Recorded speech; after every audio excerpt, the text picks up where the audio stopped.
And she actually has the nerve to say that she was run out of Hollywood. This person... With $100 million in her pocket. For 19 years, one talk show host built an empire on a single word: kindness. She danced with her audience, gave away cars, handed out vacations like candy, and closed every single episode with the same soft promise: be kind to one another. Then the camera stopped rolling, the mansion doors closed, and a very different story started leaking out from the people who worked there. Now a veteran comedian who has never been afraid of a controversial opinion has stepped in front of a microphone and said, plainly, what a lot of people in Hollywood have apparently been thinking for years.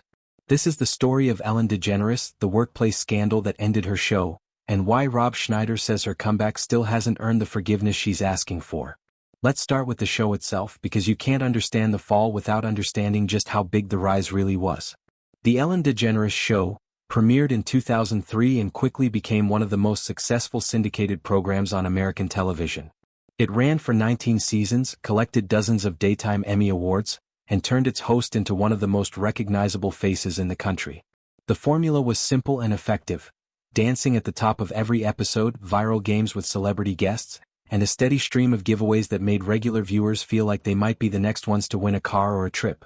For a certain generation of daytime viewers, tuning in wasn't really about who the guest was that day. It was about the tone of the thing. A talk show that felt lighter and friendlier than the tabloid-style programs that had dominated the genre before it. Ellen also carried real cultural weight beyond the ratings.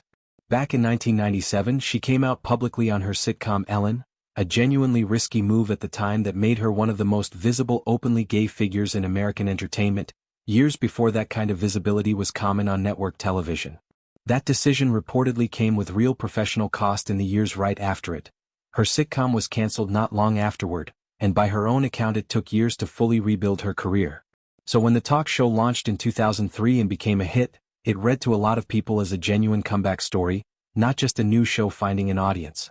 That backstory mattered enormously for how the brand was received. It gave her a layer of goodwill and cultural credibility that stuck around for nearly 2 decades, even as complaints from inside the production started quietly building behind the scenes. And they did pile up. In July 2020, BuzzFeed News published an investigation built on interviews with current and former staff members, many of them speaking anonymously because they were still bound by non-disclosure agreements. The picture they painted was a workplace culture that didn't match the "be kind" branding at all. Former employees described being penalized for taking medical leave, said they experienced racial microaggressions, and talked about a general climate of fear where a small mistake could end a career. Some described feeling like they had to walk on eggshells around senior producers, worried that even a minor misstep could put their job at risk. One detail that circulated widely at the time was a reported informal rule discouraging lower-level staff from making eye contact with Ellen or striking up casual conversation with her in the hallway, the kind of detail that, true or not in every retelling, became shorthand for just how far the on-screen persona had drifted from the reported on-set reality. What made the story land so hard wasn't just the substance of the complaints, it was the timing. This all broke during the early months of the pandemic, when a lot of production staff across Los Angeles were sitting at home with real uncertainty about their jobs and their pay. Against that backdrop, reports about executive behavior on a show built entirely around the phrase, "be kind to one another," hit differently than they might have in an ordinary year. Once the first wave of former staffers went on record, more followed, and the story kept growing for weeks rather than fading after a single news cycle, which is usually a sign that a story has real substance behind it rather than being a one-off news flare-up. The fallout was fast. Within weeks, Warner Media opened a formal internal investigation into the show's workplace culture. By August 2020, 3 top executive producers, Ed Glavin, Kevin Lehman, and Jonathan Norman, had exited the production amid the allegations. When the show returned that fall for its new season, Ellen opened with an on-camera apology, telling viewers she took responsibility for what had happened on her set and promising changes moving forward. She acknowledged that the show had grown so quickly in its early years that the systems meant to manage a large production hadn't kept pace, and she said she was committed to making sure the workplace matched the values the show claimed to represent. It's worth being fair here. Multiple current and former staffers did go on record at the time saying the atmosphere improved somewhat after the leadership shakeup. But for a lot of critics and former employees, the apology read as an acknowledgement of a problem with the management structure around her, more than a personal reckoning with the culture she had ultimately presided over for nearly 2 decades. The distinction mattered to a lot of viewers. Was this a story about 3 specific executives who abused their authority, or a story about the person at the very top of the organization who set the tone that let that behavior go unchecked for so long? People landed on different sides of that question, and the disagreement never really got resolved. The show never fully recovered its old shine after that. It continued for a couple more seasons, and by most accounts the day-to-day environment did stabilize under new production leadership. But the ratings and the cultural conversation around the brand had shifted permanently, and in 2022, the Ellen DeGeneres Show ended its run after 19 seasons. A run that had started as daytime's biggest success story and finished under the shadow of a workplace scandal that a huge chunk of the audience never fully forgot. Before the BuzzFeed story ever broke, though, there were already cracks showing up in real time on camera in front of millions of people. In November 2019, actress Dakota Johnson sat down for what looked like a completely routine promotional interview. Ellen joked that she hadn't been invited to Johnson's 30th birthday party. Johnson, calmly and without missing a beat, corrected her on camera. She said that wasn't true, that Ellen had in fact been invited and simply hadn't come, and that she checked with the show's producers to be sure before saying so.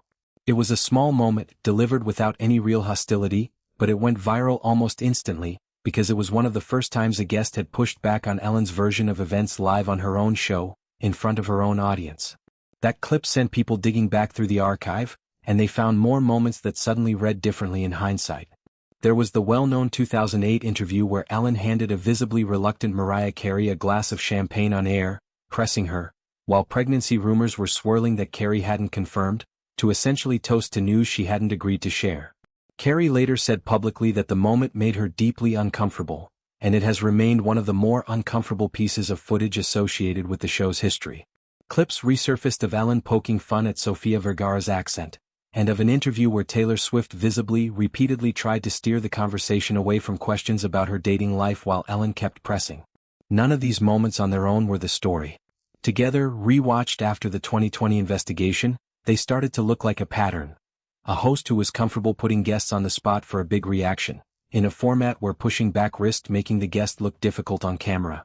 This is where the internet age worked against the old talk show format in a way nobody in daytime television really anticipated. For most of the show's run, a slightly awkward or pointed moment with a guest would air once, get a little water cooler chatter the next morning, and then mostly disappear into the archive. By 2019 and 2020, that same clip could be pulled, clipped, captioned and reposted across social platforms within hours, stripped of whatever context the original broadcast had around it, and served to millions of people who'd never seen the full episode.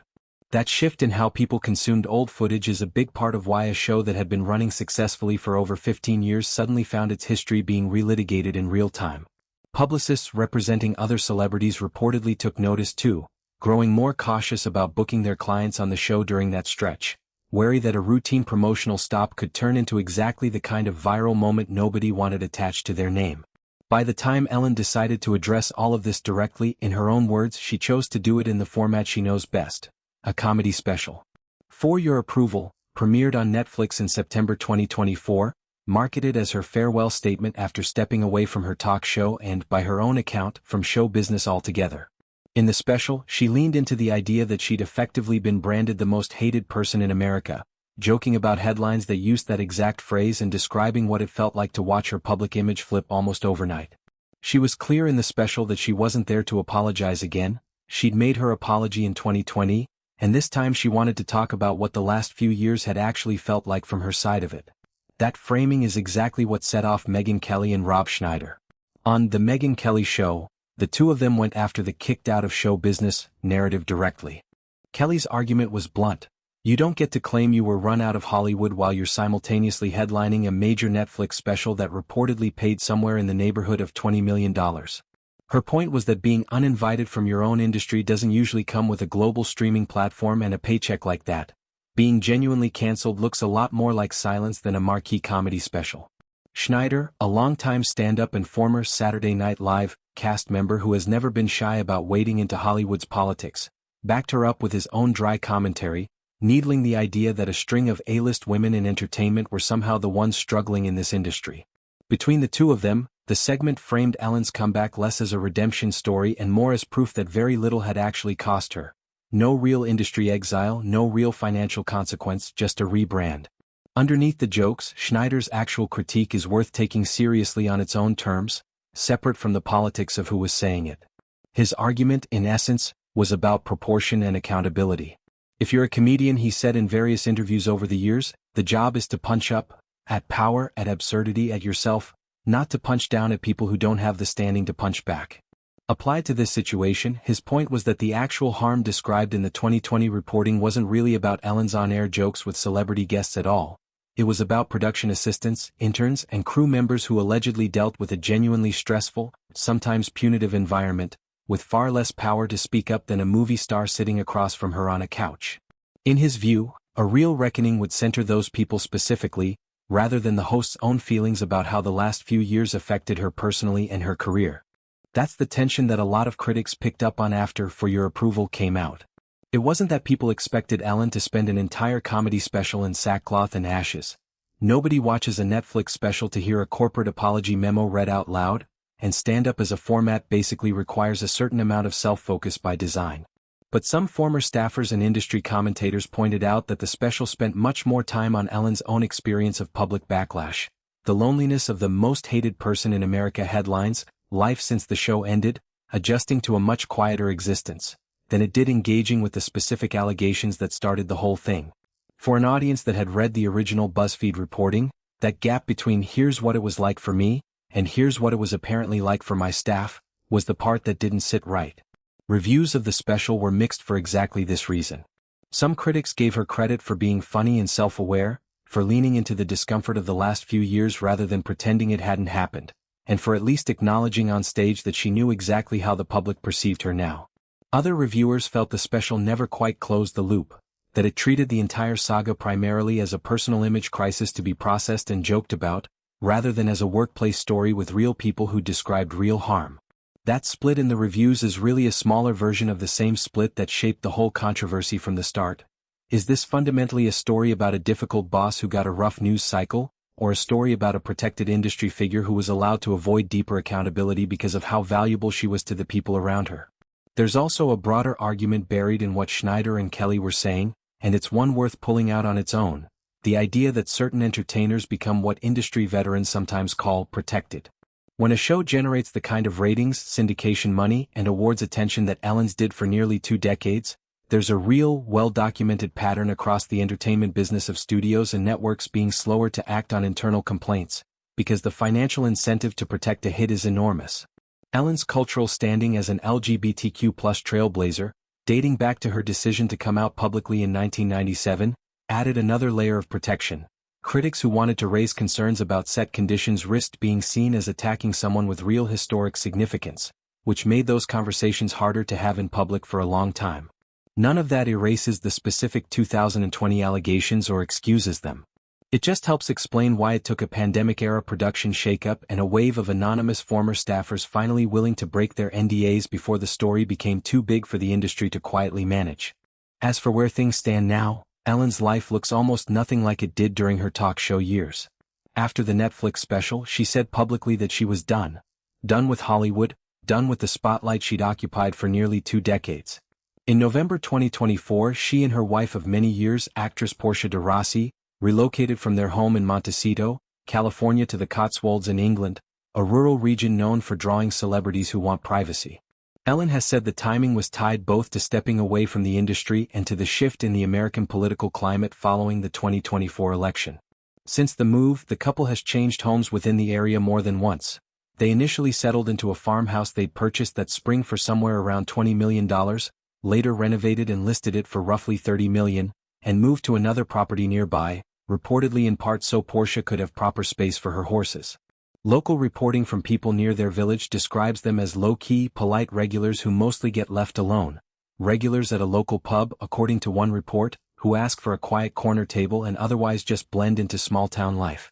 It's about as far from be kind to one another set against studio applause as you can get, and by most accounts, that quieter version of the day-to-day is exactly what they were looking for. It's worth stepping back for a second and thinking about why this particular story has had such staying power, well over 5 years after the original BuzzFeed report and multiple years after the show itself went off the air. Part of it is simply that Ellen was, for a very long time, one of the most trusted brands in daytime television, and stories about a beloved public figure turning out to be more complicated behind the scenes tend to stick with audiences longer than ordinary celebrity gossip.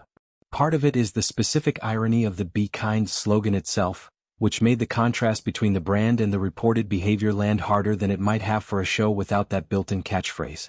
And part of it, frankly, is that public interest in the topic has never really cooled off.